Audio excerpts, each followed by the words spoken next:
was an inhuman and brutal act that would pave the way for greater Afro-American bonding and dissent against segregation, subtle forms of slavery, and white supremacy.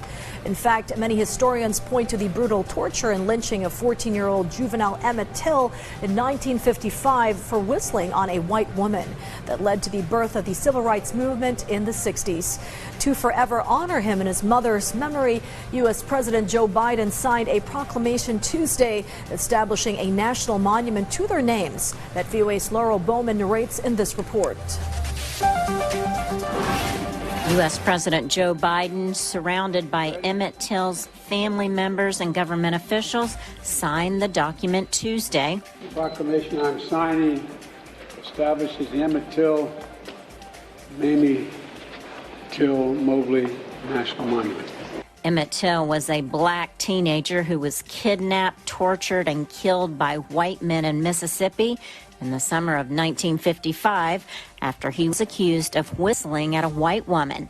His mother, Mamie Till Mobley, became a civil rights advocate following her son's death. Lonnie Bunch, the secretary of the Smithsonian and the founding director of its National Museum of African American History and Culture, spoke about Till's mother and the casket displayed at the museum. The one that resonates with me, that makes me cry every day, is Emmett Till's casket. What I realized is that the casket was really not a way to talk about Emmett Till's broken body, but it was a way to talk about the strength of women.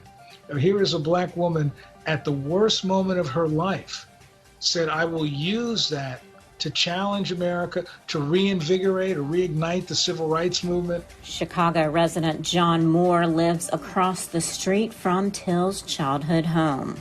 Explain to my kids what happened and at the time it happened, and it was hard for them to believe, and it's hard for young people to believe now what happened back in those days.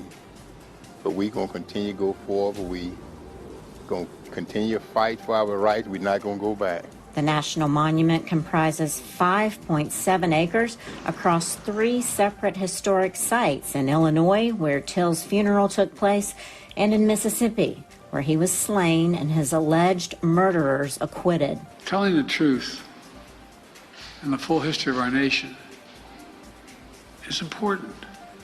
It's important to our children, our grandchildren, our great-grandchildren, to our nation as a whole. The 2 men accused of killing Till later admitted to the murder in a magazine interview. Laurel Bowman, VOA News, Washington.